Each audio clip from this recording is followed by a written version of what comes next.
This is Senator Adam Hollier, and this is the We Can Do Better podcast. I'm excited to have my friend, my brother, my colleague, Rodney Jacobs. We went to basic training together, officer candidate school, somebody I've known for what seems like forever, and you feel that way after you have been hungry and cold and tired and sleepy and annoyed and frustrated together in the mud and, all the things that you do when you serve with somebody. Rodney is the assistant director for civilian oversight in the city of Miami-Dade County. The police department is just a wonderful resource. I'm really glad to have him on the podcast today. He's incredibly insightful and a real expert in this field, and especially as we talk about where civilian oversight is as one of the practical ways that we're going to deal with police reform and some of the things that we know are successful. So great to have you. So Rodney, do you want to introduce yourself? I mean, you're doing some really incredible work down in Miami. And, there was a time this summer where I think everybody was probably banging your door down like, hey, what do we need to be doing? And now we've gotten to a place where people are like, so police reform? Is that a thing? Solve that problem, right? Solve problem, solve. We got angry about it and moved on. That's our level of solving the issue. But no, I appreciate you having me on today. Really looking forward to the conversation, just having like a natural back and forth talking about some of these things. Down here in Miami, I serve as our assistant director of our civilian review board that looks at police officer complaints forged against the police department. So more like an internal affairs. I think people have become more aware of the work of civilian oversight because of the space that we're in. So we've been doing it here in Miami since 2000. I also help coordinate one of our consent decrees against the City of Miami Police Department in conjunction with the DOJ. So with that, it comes with a lot of different hats to wear and areas of flexibility. We're actually rolling out our first community police mediation program. So that's something that we're really excited about here too. But, right now we're just kind of in this space where we're like, what's next? What are we doing here?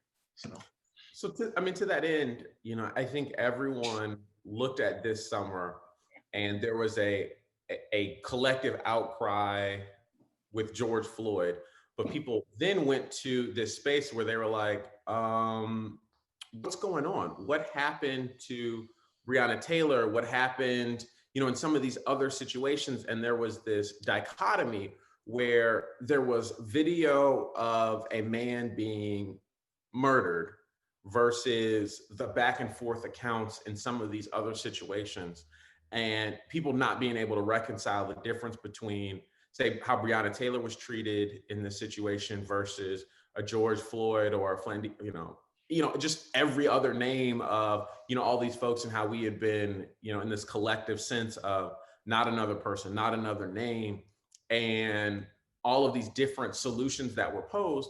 But the civilian oversight model has kind of been there in a number of spaces, but it's not something that people understand how to use or operate. Can you just talk a little bit about what that looks like, what you do, how it works? Yeah, so civilian oversight obviously is something that's in some ways been tried and true throughout the course of our nation's history when dealing with police officers. It's essentially, at least in Miami, it works in a hybrid form, an investigation form, as well as an audit form, and obviously we're bringing in the mediation form as well coming up. But essentially, we get complaints from community members. They come to our office, they file a complaint, and we use our independent investigators to investigate what occurred in that situation. From there, we proffer those findings of fact to a civilian panel that is selected by the county commission or the city commission, as well as some from the mayor. And from there, that panel gives a finding of fact and recommendation to the police chief, and the police chief can then utilize that recommendation to either conduct discipline, exonerate, or say nothing at all, right? So this whole idea or notion is really steeped in the idea of procedural justice, so that community members have trust in a system in some ways and allow them to voice their concerns in a productive way as well. I was often the one to say that, hey, you have another option. If you feel as though that police have aggrieved you in some way, you just don't have to go home and do nothing. You just don't have to protest in the streets. Obviously, you have a courtroom remedy if it's criminal or it's civil in nature. But even outside of those things, our office adds to that layer of redemption in some ways. So if you come to our office and you file a complaint, we do our best to make sure the situation has some level of finality. whereas you're just not sitting at home soaking and trying to figure out what happened, why me, how come no one's listening. So we provide that layer of context.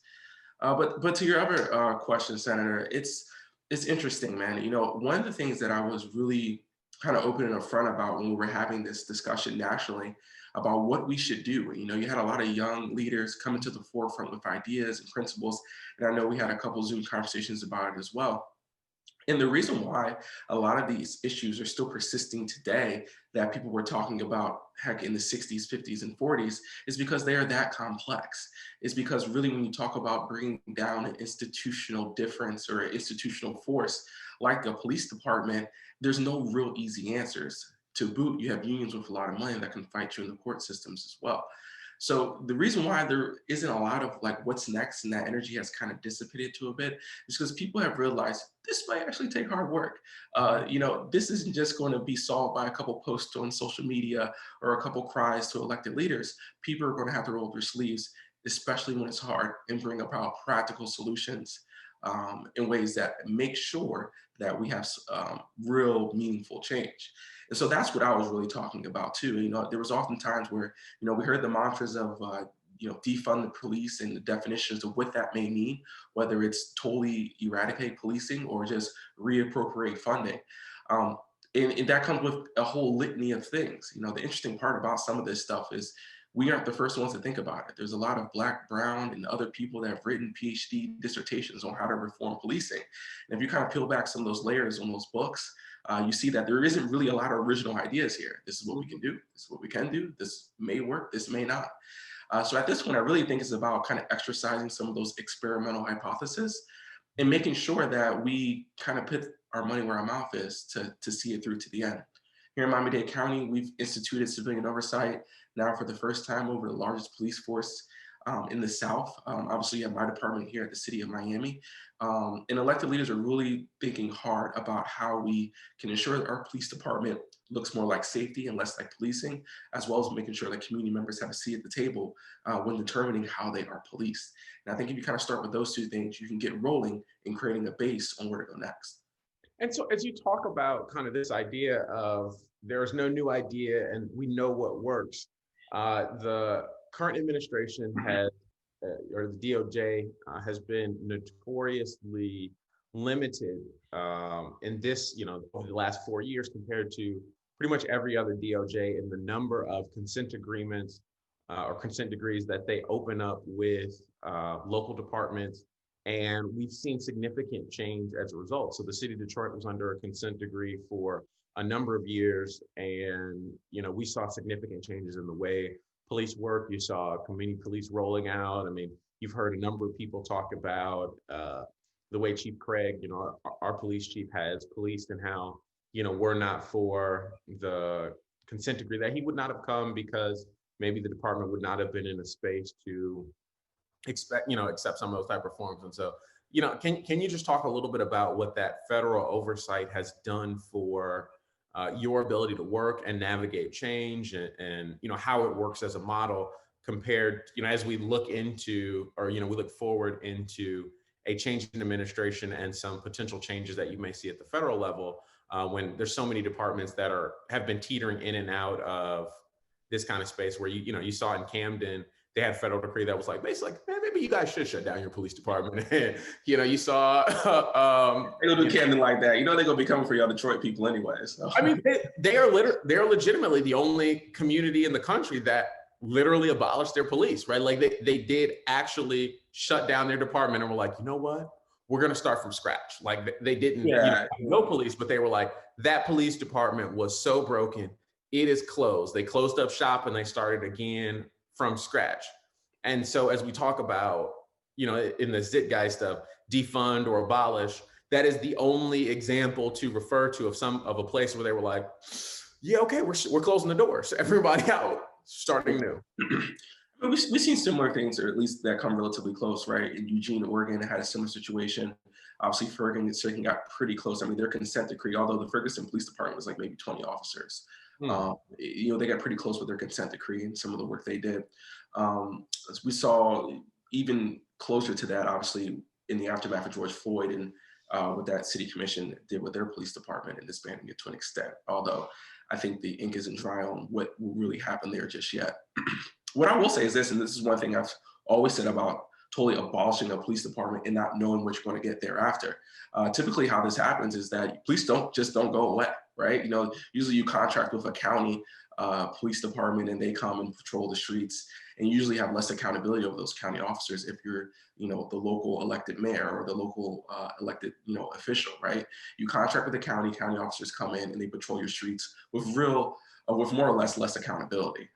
So that could be problematic for a number of reasons, but also in you know, the non-existence of contracting with the county, you contract with, you know, private security forces or some level of Pinkertons, and it just becomes like this Wild Wild West situation.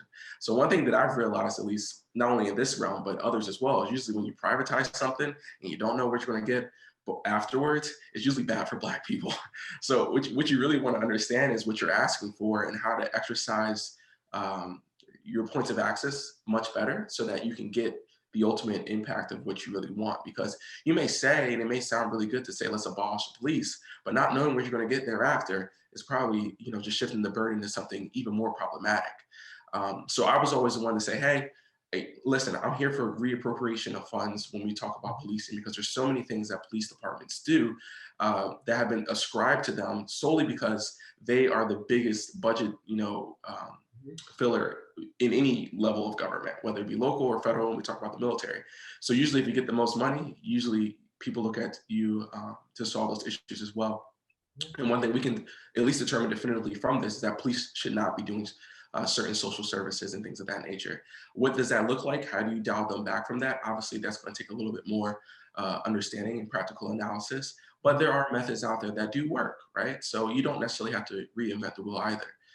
So I think it's important, to your point, to really think critically about these things in ways that work for these individual communities, right? Not necessarily like a blanket one-size-fits-all solution for these things, right? Because what works in Miami may not be what works in Detroit. And so that's why consent decrees, to go to overarching question, and that's why consent decrees are so vital, right? Because what you have in a consent decree, more so than just the language is written on, is that you have a federal judge overseeing it, pretty much giving edicts from the off high saying, you must do this, you must change your culture, right? And if one thing we have learned in society, that the best way to change behavior is through the judiciary, right? If you really want systemic police changes, you know, the two best things to do is, one, bring in an outside police chief, and two, have a federal consent decree with judges forcing you to do things that are in the best interest of the community. I know Chief Craig in Detroit, and he's done great things. He's also never met a camera he does not like. So I think it's pretty great, some of the things you guys are doing there, and I think it could really be used as a test case to sow seeds in other municipalities. So, you know, as you talk about kind of about the kind of verbiage and these ideas, and, you know, the federal judiciary and that judge being able to say and decree, how does that compare to the authority or powers that, you know, civilian oversight have? And I know in Miami, you all have, you know, increased the level of civilian oversight and some of the authority that you have, you know, over the last 6 months to, you know, year. And where are you now? Where should people be going? Who is a good model? How should people be framing and thinking about what they're asking for and looking for as they say, hey, we want oversight to look like this. We want, you know, models to be like this. This is what we want as deliverables, because I think people know what they don't like, but have not yet seen. I mean, you're a Black man in America. It's hard to say, yeah, man, you know, I really felt comfortable at that police department and so, right? Like they really made me feel warm and safe and secure. Like I've never had that experience where I'm like, hey man, the police are really here to protect me. Like I've never had that experience. You know, so what should we be looking for and towards in this space when we're just like, yeah, I don't like that. I don't like that. I don't like this thing. Let's get rid of it. Like start over. Yeah, absolutely. And I mean, it's a very fundamental, basic question. And I usually do talks about this when I'm trying to explain to police officers and other members of the community what safety looks like, right? And even when we build it, like if I was going to be like real, like big brain, technical legalese about this, you can start with the basic confines of the Supreme Court case of in Arkansas, where it essentially says that police officers have no affirmative duty to protect you, right? And that's, in some ways the rest. Wait. Say that again.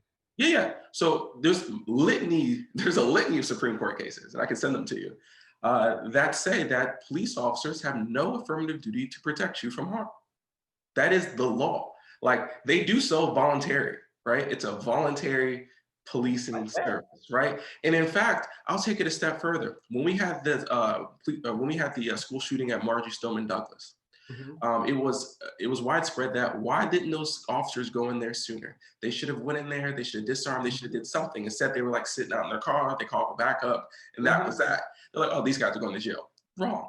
Obviously, the Florida Supreme Court held that they did what they did, and that was fine. They should not lose their jobs, and they should not be relieved of duty, because there is no affirmative defense for police officers to protect you. That's just the law of the land. We believe, or we submit, and a lot of this stuff it's still Trumpian in a way, because I feel like the President Trump's presidency, if it has done nothing else, it has at least shown us that the difference between what is legal and what is not is all gray.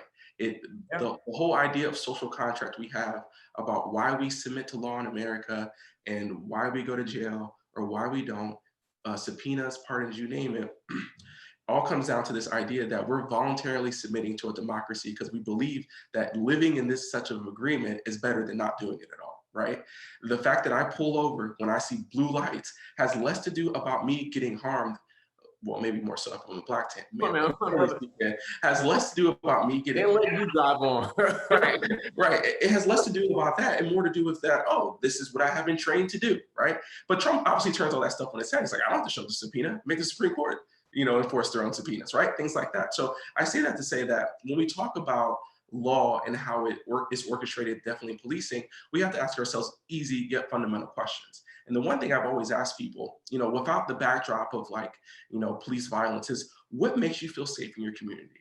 And 9 times out of 10, even people that are far right, they never bring up police. It's not like you're sitting at home. I'm like, hey, what makes you feel safe in your home? Far right person. Oh, knowing that I can call 911.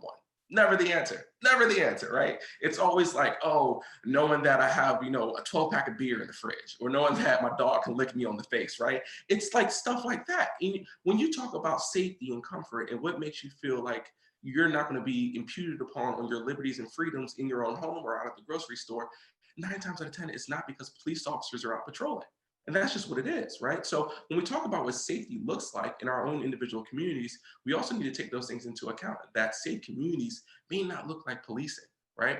I know, for instance, when I go out and drive and I'm going into diverse communities, that have been deemed as, high criminal active areas, I'm like super nervous because you could not even be breaking the law and you might get pulled over, right? It's just like, what do you do? I just want to pull you over to see what you smell like. So I think that's where the conversation starts. What does safety look like in our communities? And then from there, you start putting on the layers like, okay, maybe civilian oversight, because maybe there's a trust issue here and we need more investigation. Or maybe it's a cultural change. Maybe we need an outside police chief. Once you identify what safety looks like in communities, it will take you that much further.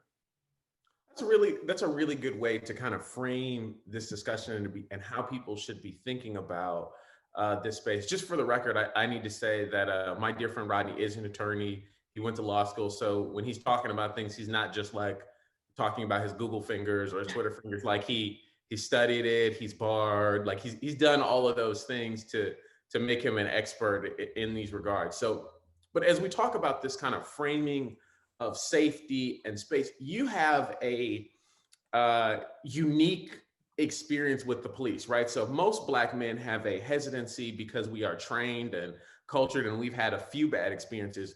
Your, I don't want to say 80% of your job, but I mean, probably 80, 90% of your day, you are watching the worst of police officers doing the wrong thing. How are you able to reconcile that? Hopefully most police officers are not, that most of them are doing the right thing, and that we have these like bad, like there is this narrative that either police are all bad or that it is a small number of bad actors and we need to get them out. What is your feel on those kind of things? How do you reconcile the two and kind of grapple with that duality of being naturally like hesitant as a Black man and having, you know, to be objective as an arbiter of justice. Yeah. It comes down to the fact that I have to compartmentalize it all, you know, and really look at it from a fact finder, what I'm doing my day-to-day job versus the emotional component. And I'll tell you, I'll submit that it's hard to even do that at times as well. But I take my job really serious, and I feel like that's a part of the professionalism of it. Just like certain things that we do in the military, it's just a part about being a professional and doing what the job requires. Because we believe, though, in doing it this way, it really gives you the best outcome towards justice, right? And if I had just knee-jerk reactions based upon emotion, we really wouldn't get anywhere, and it will also taint the credibility of the work that we do, right? So a lot of what I have to do is really try to compartmentalize those traumatic instances and look at the facts for what they are. You know, obviously, I hear from the police department each and every day, hey, just a few bad apples. And I'm the first one to finish the, you know, the idiom for them is that, you know, a few bad apples spoil the whole bunch, right? So if you have one, all y'all spoiled, we're going throughout the whole bunch. Probably, I'm not going to eat any bad apple, even if one bad apple's in there, right? So it's for me, it's less about that saying, and I don't even think it's appropriate, right? And I think it's some way misplaced, is because, you know, typically when you don't know a bad apple is bad until something bad has already happened, right? It's not like you can see those things on the surface sometimes. Now, there may be a couple of red flags here and there, and I think that's where our work comes in so importantly, is that we're very proactive. So if we have a police officer that has had some minor level discourtesy complaints, and we're seeing a pattern of practice, we can tip off our chief, like, hey, there's something here. You guys might relieve this guy of duty, do a couple psychological evaluations, see what's there, if anything at all, before something bad happens. And then we have to do a retroactive remedy, right? Because we're trying to avoid that. I'm in the business of catching it before it happens, right? So, you know, unlike a fruit that has, you know, that has gone bad, you could probably see it on the surface before you bite into it and have to go to the hospital. Unlike a police officer, usually you find the bad apple after they've done the harm. And that's why that saying is so negatively insidious. It's like, you don't even realize that the bad apple has harmed the community. Like you say it as if this can just be thrown away. And it's crazy because, you know, we get around 250 cases in our office each year. Some of them are, you know, repeat offenders or whatnot. But on the grand scheme of the police department, we have 2,000 officers. It's still, you know, around, you know, less than 10%, you know, which is probably still too much, but it is what it is. But the fact of the matter is that this occurs, and it's a human thing to mess up at your job, right? You know, I come into work late sometimes, I mess up on my job, bad things do happen. The issue that police, I think, have a hard time connecting is that although I make a mistake and everyone else makes a mistake, we're held accountable for our mistakes usually. There's no, you know, extra laws that provide additional layers of protection so that I'm not brought to justice. More than likely, I could get fired from my job, things of that nature. For police officers, typically they're not held accountable. And that's what people are yearning for. When we talk about instances that have happened with the George Floyd situation, the Breonna Taylor situation, people were calling for justice. At the end of the day, people weren't calling for these, I mean, maybe somewhere, but most people weren't calling for these people to be shot by a firing squad and put to death. They're like, yo, these guys need to go to court. These guys need to be put on trial. They need to be indicted, right? They're talking about things that are fundamentally a part of the American fabric. Justice, having your day in court, being brought upon a jury of your peers, things of that nature. And far too often that doesn't happen for police. And because of that, people protest it, right? That is it. That is it. Like no more, no less. And so when I break that down to police officers, I'm like, yo, people are just asking for things to be just and fair as it applies to police and how they operate. And it just doesn't happen. And as soon as you kind of like push back on that narrative and, you know, kind of give them that, they're like, oh, well, you know, that kind of makes sense, right? So that's what it is. You know, at the end of the day, I tell police officers, I'm like, yo, this is a job.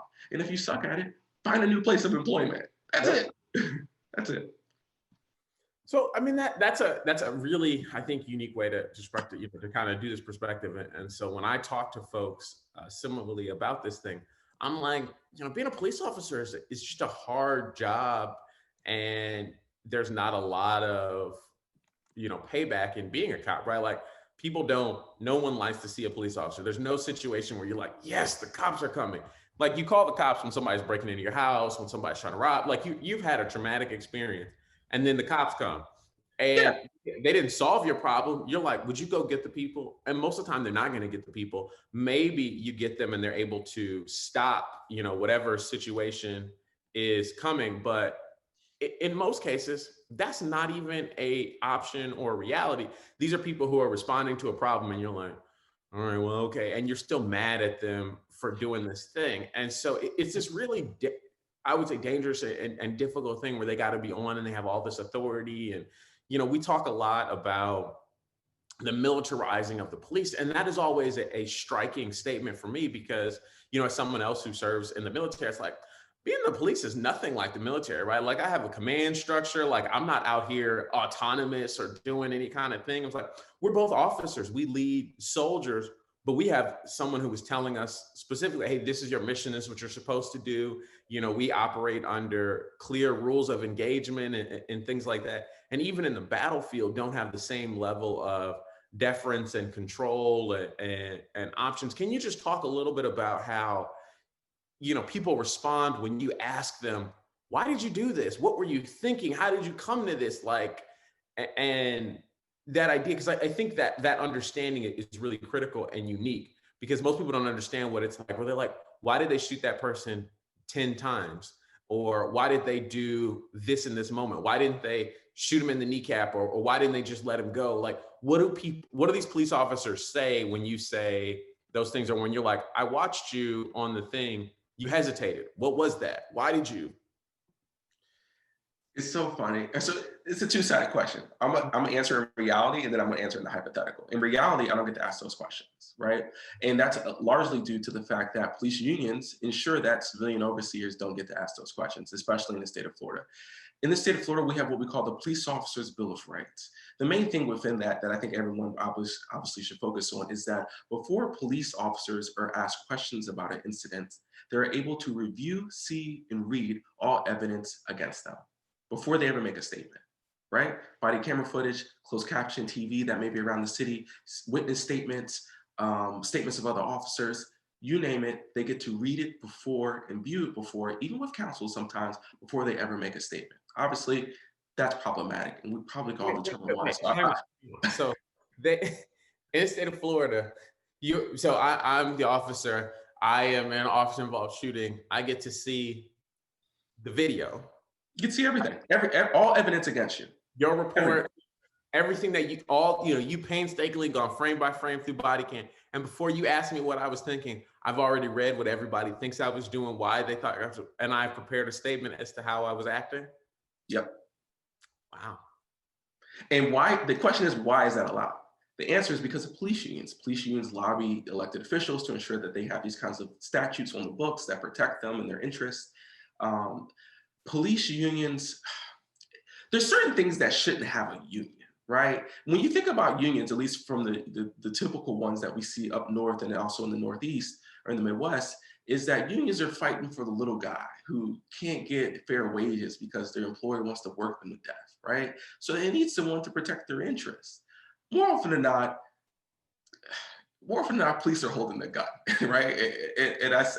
And no pun intended there. Usually they have people, they have people, right? So when you're collectively bargaining as an elected official with police unions about their contracts, when we talk about pay, when we talk about their rights in investigations, usually it's like, hey, agree with what we say, or we're just not going to police. We'll just strike.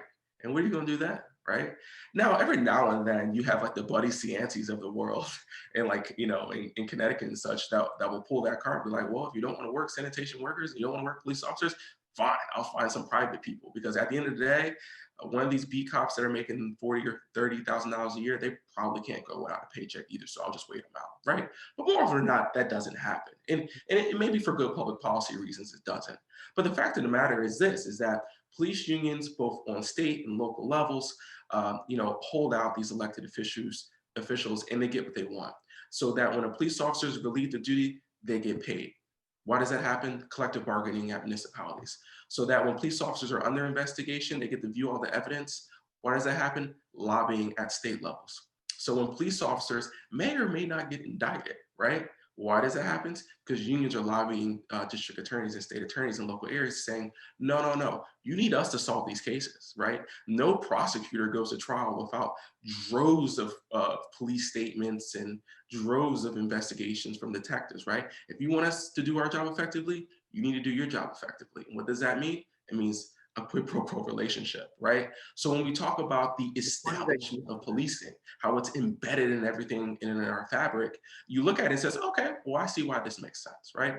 That's the reality of it, right? The hypothetical of it is that if I were to ask police officers those questions, they probably wouldn't be able to articulate it in a way that allows me to really gain information from it. Because the fact of the matter is, and I think you hit the nail on the head, is that the difference between what we do in the military and what they do in policing is the autonomy of it, right? Private Joe Snuffy doesn't have a firearm in his waist, patrolling for 9 to 10 hours out of the day with no real oversight. More than likely, they're sitting in the barracks and drill sergeant is up their butt and they ain't gonna be doing nothing. When you ask an 18-year-old or a 20-year-old, maybe out of high school, maybe didn't go to college, whatever it may be, why did you shoot that person that many times? They more than likely won't be able to articulate it. You know, the heat of passion, sudden, fears make you do different things. So I understand the complexity of how that explanation may be difficult. To boot, them just being in fear of doing things due to their own implicit biases, right? So I'm not going to try to downplay it and say that police work is that easy to know why you did what you did when you did it. But what I can say is that far too often they do overreact. And I think a lot of that has to do with training. A lot of that has to do with hiring the wrong people. And another thing, while we're on this topic, I know a lot of people talk about implicit bias training. I am not totally in favor of implicit bias training. I feel as though that if you're training someone to determine after they've been hired that they have an implicit bias, let's just say in the world of worlds that training works, right? Let's just say implicit bias training works. I have now proved to you that you have a bias against Black people. What does that mean? It means now that I'm no longer having implicit bias. It means that I'm just full-blown racist. Now I have a full-blown bias. I'm aware of my racism. And guess what? I'm going to go to work tonight because you can't fire me because I have a bias, because that's not illegal, right? Everyone has a bias, right? So the fact of the matter is, yeah, we can train people to identify their biases, and that's really the crux of implicit bias training. But if we're not training people to get over their biases or pre-screen people based upon those biases so that we ensure they don't get those jobs, what are we talking about, right? So that's more of an aside. I'm gonna throw it back to you.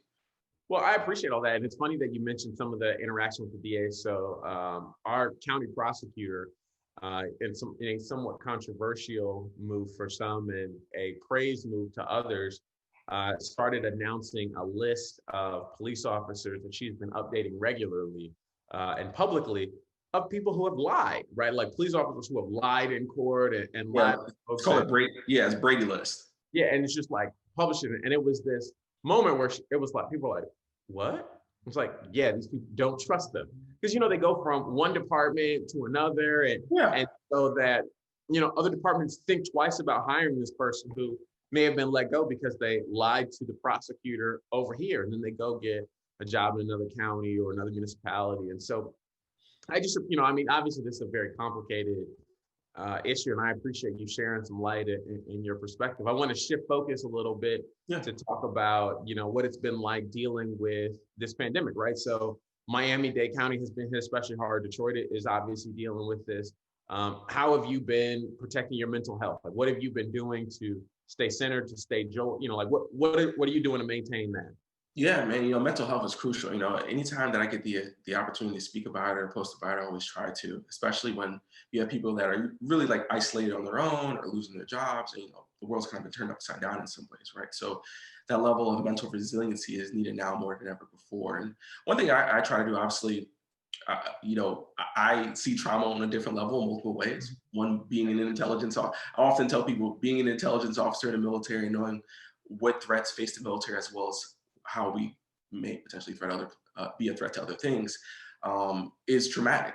Seeing police officer body worn camera footage every day for hours is traumatic. Being a Black man in America is traumatic. If I didn't believe in God and was somewhat optimistic, I'd probably be depressed or suicidal, right? So for me, it's one of those things of really just kind of protecting your energy, right? And really staying present in what you're experiencing, right? Because there came a time this year when I saw George Floyd's death that I didn't really have a visceral emotional response because I was so numb to seeing police violence, both in my day-to-day job as well as on TV. And I think not having that response can be toxic and somewhat problematic because these are emotional things. We should be able to connect with these things on an emotional human level because that gives us empathy and compassion. And I think that compassion is what we're lacking as a nation, loving each other as our fellow countrymen, looking out for one another as our neighbor, things of that nature. So I think it's important that we keep that level of compassion and empathy and connecting with these things. But at the same time, reminding ourselves that when we're present in these scenes, what are we looking at? How are we internalizing it? Asking ourselves those hard questions, whether it be to our friends or to ourselves in the mirror, to make sure that we're not unplugging from these things. And it's okay. I think it's okay not to have all the answers for some of these things. I think it's okay to want to cry, to be angry, to even want to protest. But at some point throughout those stages of emotion, you got to be okay with it. And I think kind of having that leveling effect makes a difference so that you don't kind of spiral into any unhealthy depressions or, place blame on someone else unreasonably. So really doing that, surrounding yourself with people that you respect and that care for you. I think all that stuff is so important when we look at how to navigate the spaces that we're in. And I think if we learn that on an individual level, then we probably leave 2020 better than any other year because I really think that's what our country needs: compassion, civility, and empathy. That's what's up. I mean, I still feel like you're in that newlywed, era. What's it been? 2 years Right. now? You just It's like, been 2 years for me, man. man, that's congratulations. Thank That's you. so exciting. I always ask people, what are you doing for exercise? Like that was a big piece, up here where gyms were closed for such a significant time. I do exercise for mental health. It is my thing. I'm like, oh, I'm gonna go burn these calories. I'm gonna go lift heavy weights. I'm gonna throw them Right. around, do this crazy thing, and be sore for a week. Like I did my workout this past Sunday was literally insane. We, ran two or three rounds of the obstacle course, and then we're doing this drop sets I of love that. I saw squats, you post that. 50% reps. So I did 4 rounds, 215 for 10 with kettlebell swings and toes to bars, and then 800 meters of walking lunges. My legs were dead. They were like, "Bro, what are you doing? We're not your friend. We're not Yeah, friends." absolutely. You be doing the most. I've been seeing you post workouts of the day and stuff from like, wounded soldiers, survivors, and all that stuff. And I think that's all cool and it's cute and all that stuff. And I'm sure it makes you feel well. Keep doing that. I'm sure there's a lot of other people out there that do it too. So I'm definitely not discouraging it. I love to work out. I work out probably 5 times a week, at least for an hour or more. During the shutdowns, whenever mommy was shut down, because it wasn't that long, because we opened up pretty much right after we closed. I just rucked. I just put some weight in the rucksack and just went on a ruck, went on a run, did some push-ups and sit-ups. It doesn't take much, as you know, to get a good workout in, especially after what we went through at basic training. So, always need a good workout in no matter where you're at. Well, Rodney, I really appreciate you, taking some time. If folks are interested in like thoughtful solutions, are there places that they can go to learn more about civilian oversight or police reform or like, if someone is like, hey man, I heard something what you're saying, I'm really interested, I want to find a solution, where do they go? What should they be thinking? How do they do that? Yeah, one thing I always point people to is that we have a national organization of civilian oversight of law enforcement. It's an acronym. In acronym form, it's called NACOLE, NACOLE.org. You can go on there and check out all the civilian oversight entities around the nation. And if you feel like you want to do civilian oversight in your area, I always say a basic course in civics can probably give you all the riches of the world, because if you want civilian oversight or if you want some great law somewhere else, all it takes is peeling back the charter of some of these jurisdictions and finding the best civilian oversight entity that's codified in law and bringing that to the city near you. So when people ask me about civilian oversight, I'm quick to give them our ordinance, to give them our charter amendment, to show them how we did it, how we got it on the books. And I'm hoping that with Joe Biden there, we can get some federal oversight as well that kind of underscores some of the things you talked about when we talk about police officers going to other jurisdictions to work. If we can get some good federal oversight and people working on that day to day, I think it'll be really vital. So NACOLE, peel back some of the layers on industries or municipalities that have oversight peel back some of those layers and get their charters and ordinances. And then let's hope and pray via the Biden administration, we get some federal oversight.